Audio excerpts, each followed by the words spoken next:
Hello, everyone. My name is Ivy, and I am a relationship manager within the alumni and development team. And I have to say, I was really, really excited when Neil said that he was incorporating an alumni session specifically into this event. So I work specifically with LSBU alumni to give back their time, inspire, and equip the next generation of LSBU students with tools, motivation, and connections they need to succeed in life and work. And I think probably the biggest reason for me that alumni are so key to our community at LSBU is that our alumni are role models. And that's simply it. You never know who you could inspire, who is looking up to you and thinking that's exactly what I want to do. So that's pretty much it. So thrilled to have you all joining us today. Thank you. Also, did you just want to go around and introduce yourself? So I'll go in the order on my screen. Karl, if we just start with you, that'd be great. Hello, sorry, I just had to unmute myself. Hi, I'm Karl De Leeuw. I'm a chartered quantity surveyor and former property investor. So I did quantity surveying in South Africa, and then I did an MSc at South Bank in property development, project management. But I've written 3 books, and today I'm going to be talking about my one book called The Health Spring Code. So Karl, handing over to you now. Hi there. As mentioned earlier, I grew up in South Africa in the 60s, 70s, and 80s. And from recollection, my first recollections on the climate was that whale farming in Antarctica, specifically being close to South Africa, was massive. And as humans, we are actually quite good at fixing things. And it's nice to have seen recently that the whale farms in Antarctica are now ghost towns. There's obviously more to be done on whale farming worldwide. The next thing I can recall was CFCs, so aerosol sprays and CFCs in refrigerators that are now banned.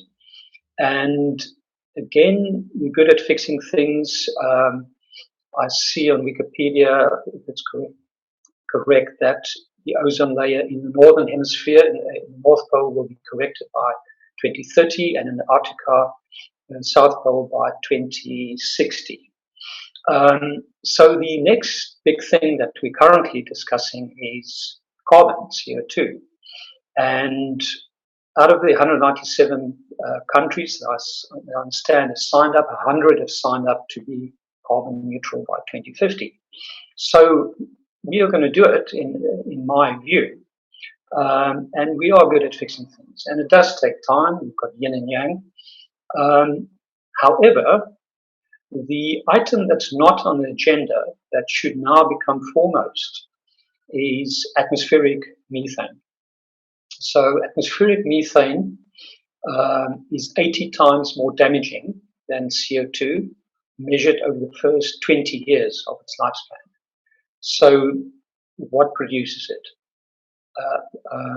Humans and livestock and animals in nature. So 60% of the inhabitants of our earth are livestock. So for every human, there's roughly 30 farm animals, chickens, cow, lamb, etc. And the atmospheric methane can be reduced by 25%. It's got 25% of the global warming. It's absolutely massive. So the question is, how do we fix it? I wrote a book called The Health Spring Code. That's on my website called LLLnow.info, 3Ls now.info, which stands for Let's Live Longer Now. And in chapter 1, I discuss Louis Pasteur and Antoine Becquin, if I can pronounce it correctly. So in the 1900s, they were French scientists, and Antoine Becquin was a very quiet guy, and he came, and not wealthy, and he came up with a theory that if your body's not toxic, no disease, no germs can take hold. So no coronavirus, no flus, nothing, no diseases. Louis Pasteur came up with the theory of the germ theory, and what's followed from that, he was a very wealthy guy, well-spoken, and his theory caught hold, and today we've got drugs. So you've got the cause, that's the toxicity. It gives a symptom, and then the drugs treat the symptom. What we need to do is now go back to, we've got massive advances, which is fantastic. If I'm in an accident, I would love drugs, all that. So that's all good. And but we need to now start going back to the drawing board. So how does it actually physically work in the body? So all fruit and veg are either acidic or alkaline forming in the body. They're all either acidic or alkaline. So a lemon is, say, 3 to 4 pH. Broccoli, say, 8 pH. But they're all alkaline forming in the body. So they're all above 7.365 pH. And that's called a Pral score, P-R-A-L. And in an alkaline environment, disease cannot thrive. No flus, no coronavirus, no diseases.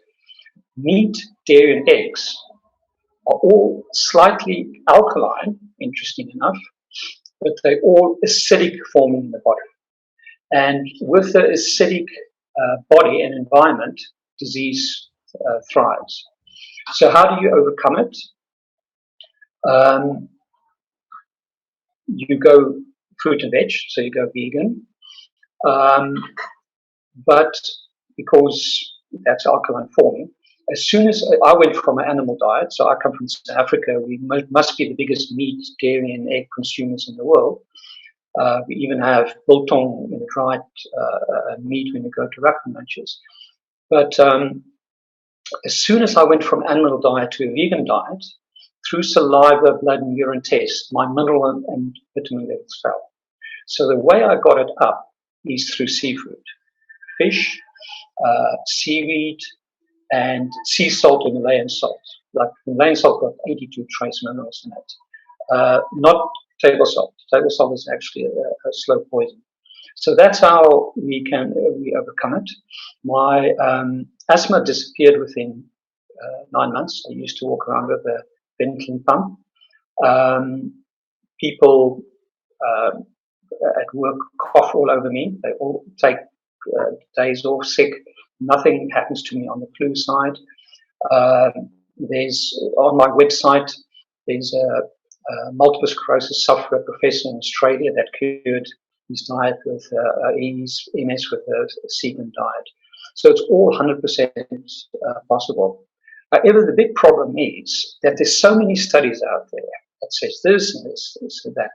So I've got a study document called the Let's Live Longer study document. It's oven ready, and it's over 36 months. So the studies are 18 months plus 18 months, 36 months.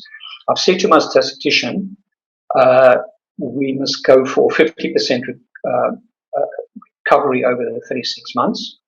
And she's come up with a figure of we need 4 per disease.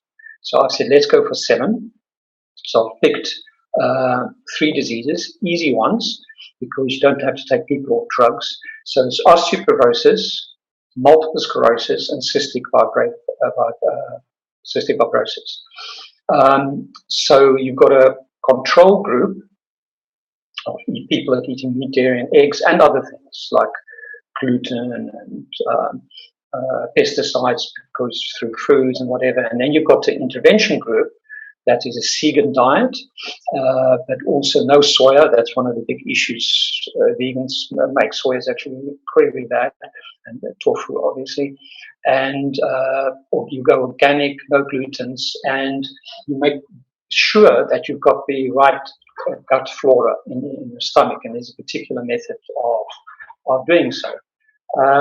So my call today is for a research university in the UK, preferably, but worldwide, to show the world with me because it needs to be a research university, because otherwise no one's going to believe it.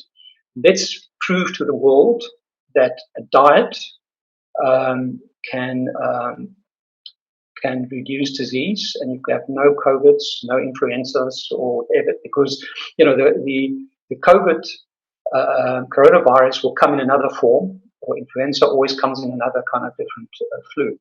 Now, the last thing to say is, on Louis Pasteur's deathbed, and it's all chapter 1 of the Housepring Code, he confirmed that the Kamp got it right.